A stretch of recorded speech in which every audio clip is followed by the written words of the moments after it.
Selamat pagi sahabat Kristus yang setia. Mari kita mengawali perjalanan hidup kita hari ini dengan doa pagi bersama Saudara Aljosa Frantoni. Selamat pagi Bapak Ibu Saudara yang dikasihi Tuhan. Semoga di pagi ini kita dalam keadaan yang baik dan sehat. Sebelum kita mengawali aktivitas pada hari ini, mari sejenak kita bersama-sama bersaat teduh di dalam doa pagi. Mari kita satukan hati kita di dalam doa. Bapa di dalam surga, kami bersyukur untuk setiap pemeliharaan Tuhan di dalam kehidupan kami. Pada pagi hari ini juga, setelah Engkau menjaga kami di dalam istirahat malam, Engkau kembali mengizinkan kami untuk menapaki kembali pesiarahan hidup kami. Terima kasih ya Tuhan, untuk kesempatan yang kembali Engkau berikan di dalam kehidupan kami ini. Sebentar kami akan memulai aktivitas kami, namun sebelum itu kami rindu untuk bersama-sama datang ke hadirat Tuhan. Kami rindu mendengar sapaan lembut kasih Tuhan melalui firman Tuhan yang senantiasa kami renungkan pagi, siang, dan malam. Pimpin kami Roh Kudus di dalam memahami firman-Mu. Biarlah firman-Mu boleh kami pahami dengan baik dan tetap tinggal dan kami pelihara di dalam kehidupan kami hari lepas hari. Terpujilah Engkau ya Allah yang kami kenal dan kami sembah di dalam nama Bapa, Anak, dan Roh Kudus. Amin. Sahabat, sebelum kita membaca dan merenungkan firman Tuhan, mari bersama kita angkat sebuah pujian dari KJ nomor 410, Tenanglah Kini Hatiku. Bapak Devian dan Ibu Putu Dita akan memandu kita bersama.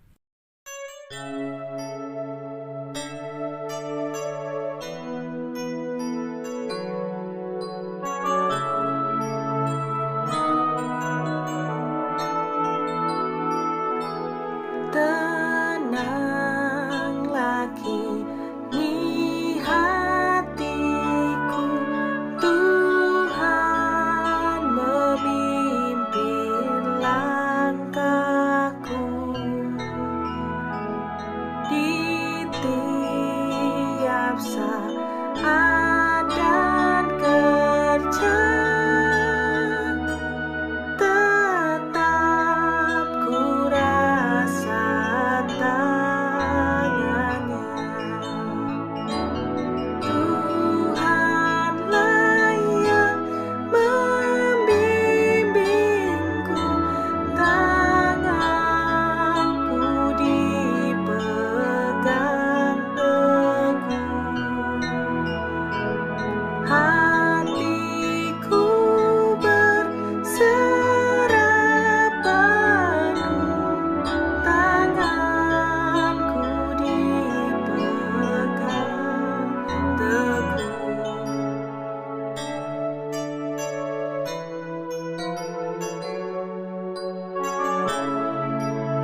Firman Tuhan yang akan kita renungkan diambil dari Yohanes pasal 6 ayat 1 sampai yang ke-15.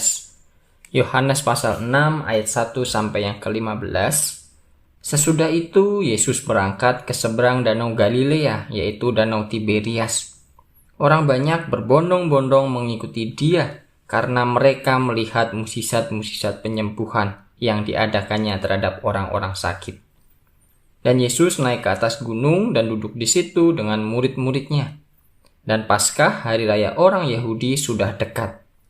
Ketika Yesus memandang sekelilingnya dan melihat bahwa orang banyak berbondong-bondong datang kepadanya, berkatalah ia kepada Filipus, "Di manakah kita akan membeli roti supaya mereka ini dapat makan?" Hal itu dikatakannya untuk mencobai Dia, sebab ia sendiri tahu apa yang hendak dilakukannya. Jawab Filipus kepadanya, "Roti seharga 200 dinar tidak akan cukup untuk mereka ini, sekalipun masing-masing mendapat sepotong kecil saja." Seorang dari murid-muridnya, yaitu Andreas, saudara Simon Petrus, berkata kepadanya, "Di sini ada seorang anak yang mempunyai 5 roti jelai dan 2 ikan. Tetapi apakah artinya itu untuk orang sebanyak ini?" Kata Yesus, "Suruhlah orang-orang itu duduk. Adapun di tempat itu banyak rumput, maka duduklah orang-orang itu kira-kira 5.000 laki-laki banyaknya." Lalu Yesus mengambil roti itu, mengucap syukur, dan membagi-bagikannya kepada mereka yang duduk di situ. Demikian juga dibuatnya dengan ikan-ikan itu, sebanyak yang mereka kehendaki. Dan setelah mereka kenyang, ia berkata kepada murid-muridnya, "Kumpulkanlah potongan-potongan yang lebih, supaya tidak ada yang terbuang." Maka mereka pun mengumpulkannya dan mengisi 12 bakul penuh dengan potongan-potongan dari ke-5 roti jelai yang lebih setelah orang makan. Ketika orang-orang itu melihat mukjizat yang telah diadakannya, mereka berkata, "Dia ini adalah benar-benar nabi yang akan datang ke dalam dunia." Karena Yesus tahu bahwa mereka hendak datang dan hendak membawa Dia dengan paksa untuk menjadikan Dia raja, ia menyingkir pula ke gunung seorang diri. Sampai demikian jauh pembacaan firman Tuhan. Berbahagialah kita yang masih membaca, merenungkan firman Tuhan dan memeliharanya. Sahabat yang dikasihi Tuhan, setiap orang memiliki cara pandang yang berbeda-beda terhadap suatu persoalan yang sama. Saya ulangi, setiap orang memiliki cara pandang yang berbeda-beda terhadap suatu persoalan yang sama. Perbedaan sudut pandang yang terjadi bisa dikarenakan oleh beberapa faktor. Misalnya, dari segi sebelah mana seseorang melihat suatu persoalan, perbedaan pengalaman yang pernah dijumpai, dan perbedaan pola pikir. Hal ini terkait dengan faktor pendidikan dan juga kematangan diri tiap orang. Namun dari semuanya itu, biasanya sudut pandang seseorang mengarah kepada 2 hal, yakni menilai dengan positif atau menilai dengan negatif. Sebagai contoh, ada 2 orang yang berada di dalam sebuah tahanan penjara. Ketika keduanya diberi tugas untuk melukis, sekalipun diberi fasilitas dan peralatan yang sama, namun apa yang akan dilukis berasal dari cara pandang masing-masing orang tahanan tersebut.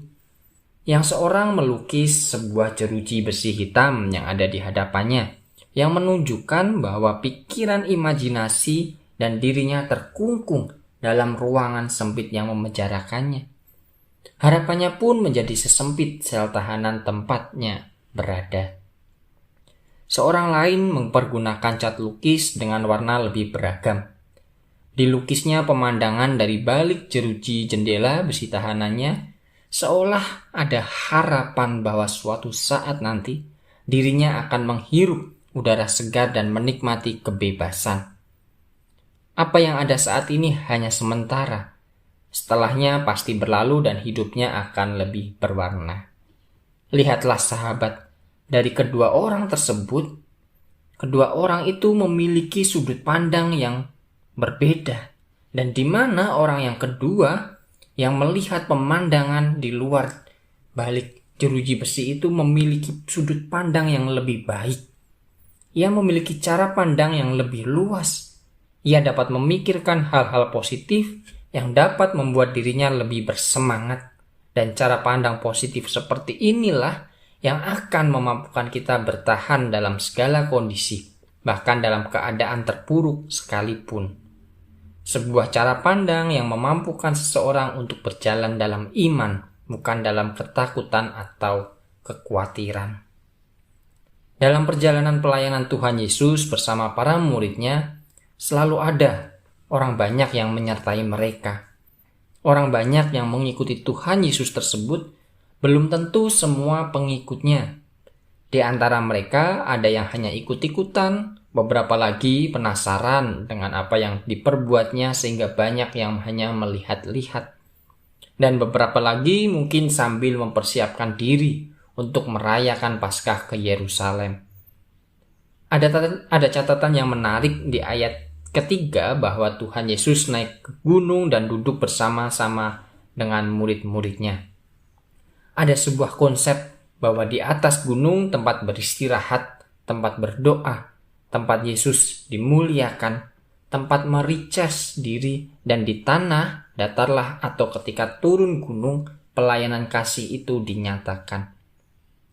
Sangat menarik bahwa dari atas gunung inilah ketika Tuhan Yesus memandang sekelilingnya dan melihat bahwa banyak orang berbondong-bondong mengikuti Dia dan menunggu kehadirannya. Ketika Tuhan Yesus melihat mereka, Injil Yohanes mencatat bahwa Ia mempersoalkan tentang perut mereka. Kepada Filipus Ia bertanya, "Di manakah kita akan membeli roti supaya mereka ini dapat makan?" Di ayat selanjutnya dipertegas bahwa pertanyaan tersebut Ia lontarkan bukan karena Tuhan Yesus tidak tahu apa yang harus Ia lakukan, melainkan untuk mencobai Filipus. Dari jawaban Filipus, Andreas, dan apa yang Tuhan lakukan sendiri kita dapat belajar beberapa hal. Yang pertama adalah jawaban atau apa yang dilakukan oleh Filipus adalah mengkalkulasikan nominal yang dibutuhkan untuk memberi makan orang banyak tersebut. Namun sudut pandang yang berbeda ditunjukkan oleh Tuhan Yesus. Cara pandang Tuhan adalah berangkat dari belas kasihan. Melihat orang banyak yang mengikutinya terus-menerus sepanjang perjalanannya, Ia memikirkan perut orang banyak tersebut. Penekanan catatan Injil Yohanes tentang Yesus memberi makan 5.000 orang berbeda dengan apa yang dicatatkan dalam 3 Injil sinoptik lainnya, Matius, Markus, dan Lukas. Di saat Tuhan sedang akan beristirahat di atas gunung, Ia merasa kasihan dengan orang banyak tersebut dan akhirnya Ia malah menolong mereka. Disinilah Tuhan meneladankan kepada kita untuk memiliki rasa kasihan kepada orang lain dan menindaklanjuti perasaan tersebut dengan aksi. Bukan seperti apa yang dilakukan oleh Filipus, yakni menghitung-hitung apa yang kita miliki cukup atau tidak. Hal yang kedua yang dapat kita pelajari dari bacaan tersebut, berbeda dengan Filipus, Andreas memiliki cara pandang yang berbeda dalam menjawab pertanyaan Tuhan Yesus. Andreas menemukan ada seorang anak dari antara ribuan orang yang ada di situ mempunyai 5 roti jelai dan 2 ikan. Apa yang dilakukan oleh Andreas ini terkesan cukup optimis dan apresiatif. Andreas berusaha mencari dari apa yang dimiliki sedikit apapun, bukan dari apa yang tidak dimiliki. Namun, dilanjutkan dengan pertanyaan, tetapi apakah artinya itu untuk orang sebanyak ini? Sebuah pertanyaan yang seolah-olah meruntuhkan sikap optimisnya. Andreas lebih melihat untung ruginya daripada manfaatnya. Ia berpikir bahwa yang sedikit ada padanya tidak ada manfaatnya, tidak berguna karena bukan sesuatu yang menguntungkan. Kembali Tuhan memiliki sudut pandang yang lain, sahabat. Tuhan mengajarkan kepada kita bahwa apa yang ada sedikit pada diri kita pasti ada manfaatnya. Dari 5 roti jelai dan 2 ikan tersebut, Tuhan mengadakan suatu mukjizat yang luar biasa dan mengenyangkan perut banyak orang itu dengan makanan yang seadanya. Sahabat yang dikasihi Tuhan, kita kembali diingatkan bahwa dengan selalu memiliki sudut pandang yang positif terhadap suatu persoalan, kita akan terus-menerus dapat memiliki pengharapan. Demikian halnya ketika Tuhan meneladankan kepada kita untuk mau berbagi dengan orang lain. Dengan berbagi, kita tidak akan menjadi berkekurangan. Sedikit apapun yang kita miliki dapat mencukupkan kebutuhan kita dan juga dapat menjadi berkat bagi yang lain. Itu semua karena mujizat dari Tuhan akan selalu bekerja dan mencukupkan kebutuhan kita. Selamat berbagi, Tuhan memberkati. Amin.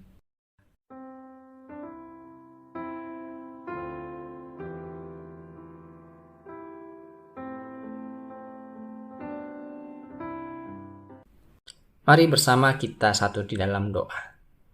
Kami berterima kasih untuk firman yang boleh kami dengar pada pagi hari ini Tuhan. Engkau mengingatkan kami kembali untuk tetap menyatakan kasih, berbuat kasih di tengah segala kondisi apapun, baik di dalam kelimpahan kami maupun di dalam setiap keterbatasan kami. Dan biarlah firman Tuhan itu boleh senantiasa kami pelihara, kami wujudkan di dalam kehidupan kami sehari-hari. Tuhan, kami serahkan kehidupan kami pada hari ini dan seterusnya hanya ke dalam tangan pengasihan Tuhan. Tuhan yang juga memberkati segenap jemaat di GKI Tumapel di dalam kesehariannya, di dalam setiap aktivitas pekerjaan, pendidikan, dan juga di dalam aktivitas apapun yang mereka jalani. Biarlah penyertaan dan pimpinan dari Tuhan serta berkat Tuhan senantiasa mencukupi, menjaga, dan memelihara kehidupan mereka. Kami serahkan juga gereja kami di dalam setiap aktivitasnya, di dalam setiap kegiatan pembinaan iman dan spiritualitas bagi umat Tuhan, biarlah semuanya boleh berjalan dengan lancar dan dengan baik, dan setiap pelayanmu boleh berpelayanan melayani Tuhan dengan sungguh-sungguh dan dengan baik sesuai dan seturut dengan kehendak Tuhan. Terima kasih ya Tuhan. Kami berdoa di dalam nama Bapa, Anak, dan Roh Kudus. Amin.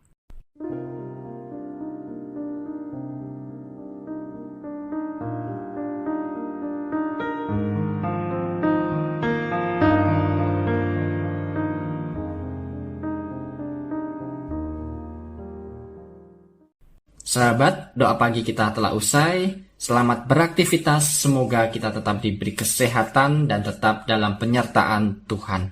Tuhan Yesus memberkati.